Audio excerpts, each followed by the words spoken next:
V dnešnom videu vás vezmeme na celodenný výlet, počas ktorého navštívime Ľubovňanský skanzen, prejdeme sa cez menej navštevované Jarabínske tiesňavy s Čertovou skalou a na záver si pozrieme impozantný Ľubovňanský hrad.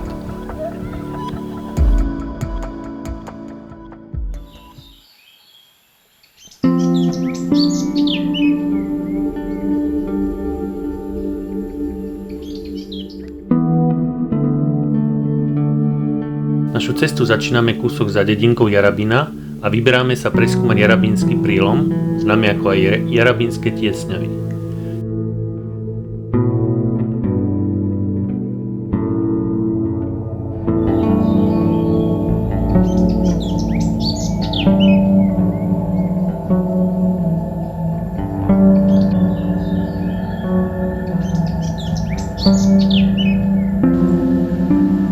Tento prírodný unikát vytvoril potok Malý Lipník, ktorý sa po stáročia prerezával cez vápencové skaly.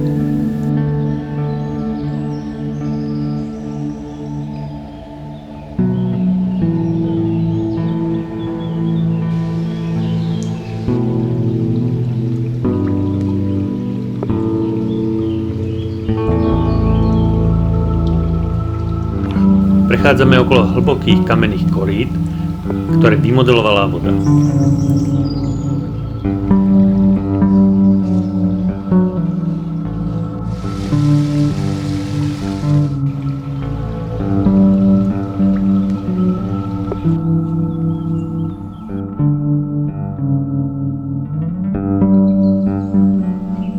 Cestou na Čertovú skalu sme natrafili na pútnickú kaplnku na hôrke Háj, ukrytú v tieni lesa. Je to veľmi príjemné a tiché miesto. Podľa legendy vznikla kaplnka po zjavení Matky Božej miestnemu pastierovi.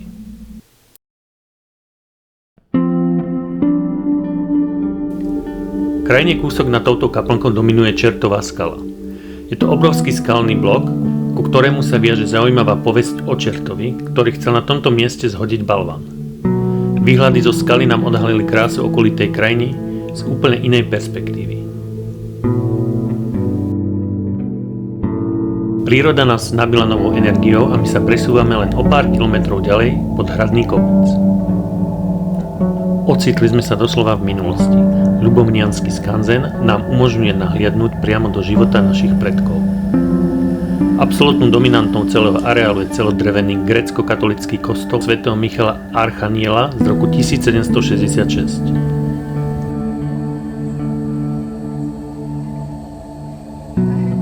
Medzi historickými stavbami, presunutými z okolitého Spiša a Šariša, sme natrafili na jednu zaujímavosť. Ide o stálu expozíciu venovanú známemu etnografovi Jánovi Lazoríkovi, ktorej súčasťuje aj replika jeho trabantu. Pán Lazorík bol veľmi zanieteným zberateľom. Vo svojom upravenom trabante bez sedačiek vozil staré kroje a dokonca celé časti rozobraných dreveníc.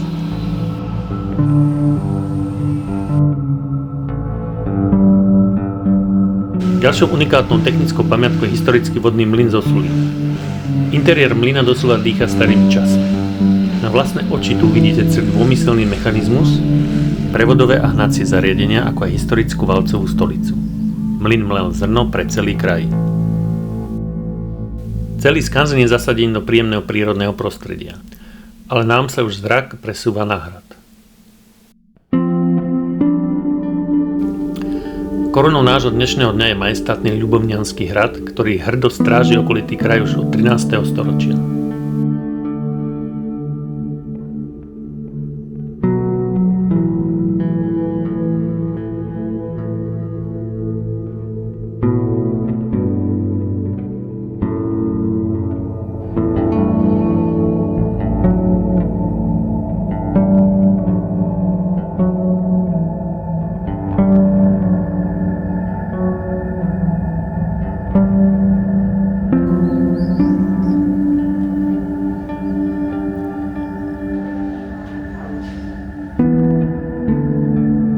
Tento hrad má neskutočne bohatú históriu.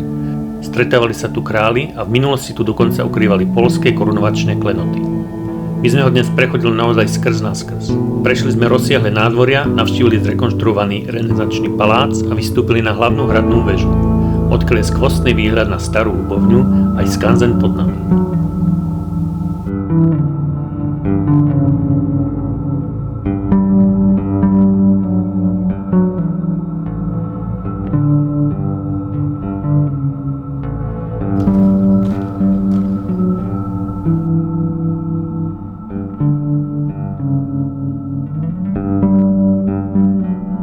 Na záver nás čakalo vystúpenie miestnych sokoliarov. Vidieť tieto pôsobivé dravce bol naozaj zážitok. My sokoliari v dnešnej dobe dravce chránime. Dravce nie sú vyberané z hniezd, pretože sú zákonom chránené a všetky dravce, či už u nás alebo u iných sokoliarov, nepochádzajú teda z voľnej prírody, ale z umelých odchovov, zoologických záhrad alebo odkúpením od iných sokoliarov.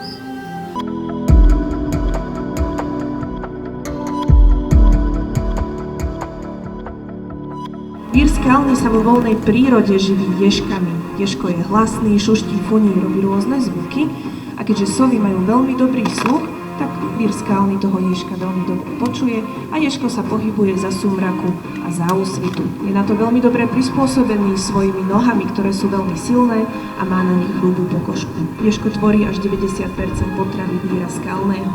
Teraz si ukážeme let nášho víra skalného. Je to samička a volá sa Anička.